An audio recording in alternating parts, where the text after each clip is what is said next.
આપ જો રહ્યા છો સંદેશ ન્યૂઝ। હું છું આપની સાથે કૃષ્ણા અને મહત્વપૂર્ણ સમાચાર। લાલો ફિલ્મને લઈને વધુ એક વિવાદ સર્જાયો છે। જૂનાગઢમાં થયેલ શૂટિંગને લઈને આ વિવાદ।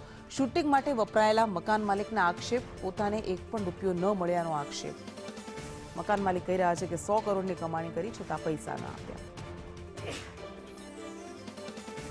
તો 100 કરોડની કમાણીમાં ગુજરાતી ફિલ્મ લાલો પહોંચી ગઈ છે। રેકોર્ડ્સ તોડી રાખ્યા છે અને આ બધા વચ્ચે જ્યાં ફિલ્મનું શૂટિંગ થયું હતું તે ઘરના માલિકને આજે એક રૂપિયો પણ નથી મળ્યો તેવું તેમણે કહ્યું છે। તેમણે કહ્યું કે જ્યારે અહીંયા આવ્યા હતા 2 દિવસનું કહીને 15 દિવસ રોકાયા, શૂટિંગ કર્યું અને જ્યારે ફિલ્મને સફળતા હાંસલ કરી જૂનાગઢ આવ્યા ત્યારે અમને યાદ પણ ન કર્યા।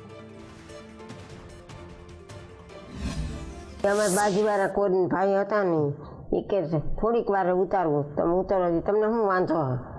અમને 2 કલાક ઉતારે એટલે અમે આ પાઈ એને બદલે 15 દી કાઢ્યા। ભણાયા હતા, 15-20 જણા હતા। હું તો અહીંયા જ મારે ખેતીમાં તો હું ઘડીક વાર ઘડીક થાય આટા બીટ મારે ત્યાં ઉતારે તો મારા બેનની ઘરે વહી આવું, ત્યાં ઠાકું તો પછી ત્યાંથી વળી અહીંયા વહી આવું। માસી માસી કહીને બોલાવે। લાલાનું કીધું હતું કે લાલો પિક્ચર, બધા કે કયો પિક્ચર છે કે લાલો। મલકના માણા બહુ હતા, કોઈ દી આવ્યા સામું ન જોયો, કોઈ દી ફોન ન કરે, કાંઈ ન કરે।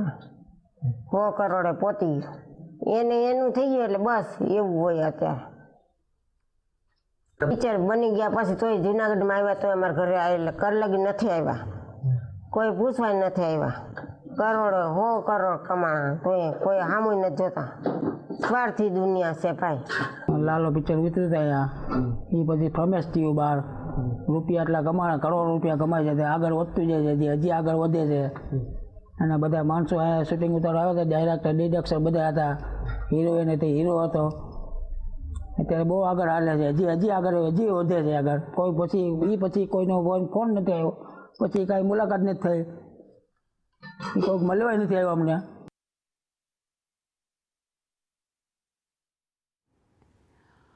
તો આ હતા એ ઘરના માલિક કે જ્યાં આ ફિલ્મનું શૂટિંગ થયું હતું અને તેમનું કહેવું છે કે જ્યારે અહીંયા તેઓ શૂટિંગ કરતા હતા ત્યારે માસી કહીને બોલાવતા હતા અને 100 કરોડની કમાણી આ ફિલ્મે કરી લીધી છે।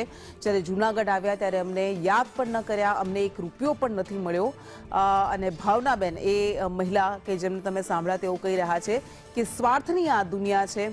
આ એ ફિલ્મ છે કે જેણે ઐતિહાસિક સિદ્ધિ હાંસલ કરી છે। ગુજરાતી સિનેમામાં 10 ઓક્ટોબરે રિલીઝ થઈ અને ત્યારબાદ ધીમી શરૂઆત થઈ હતી, પરંતુ છેલ્લા 54 દિવસ સુધી હાઉસફુલ ચાલી આ ફિલ્મ 100 કરોડથી વધુની જંગી કમાણી કરીને બોક્સ ઓફિસના તમામ રેકોર્ડ્સ તોડી નાખ્યા।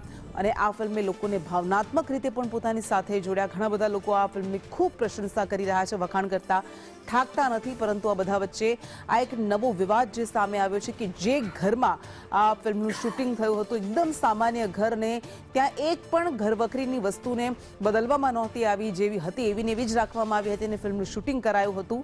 એ ઘરમાં રહેનાર ભાવનાબેન કહી રહ્યા છે કે આ ફિલ્મે સફળતા હાંસલ કરી પણ હવે અમને કોઈ યાદ પણ ન કર્યા, ન ક્યારેય ફોન કર્યો, જૂનાગઢ આવ્યા તો યાદ પણ ન કર્યા, પિક્ચર હિટ થયું અને એટલા માટે અમને હવે ભૂલી ગયા।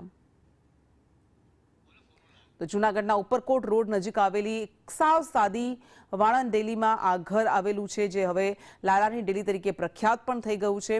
પરંતુ આ ઘરમાં જે શૂટિંગ કરવામાં આવ્યું હતું ત્યાં રહેતા ભાવનાબેનને તમે સાંભળ્યા, મકાન માલિકને તમે સાંભળ્યા, તેઓ દારૂણ ગરીબીમાં જીવી રહ્યા છે। તેઓ કહી રહ્યા છે કે શૂટિંગ માટે આ મકાન અમને 2 દિવસ માટે કહ્યું હતું અને ત્યારબાદ 15 દિવસ વાપર્યું હતું।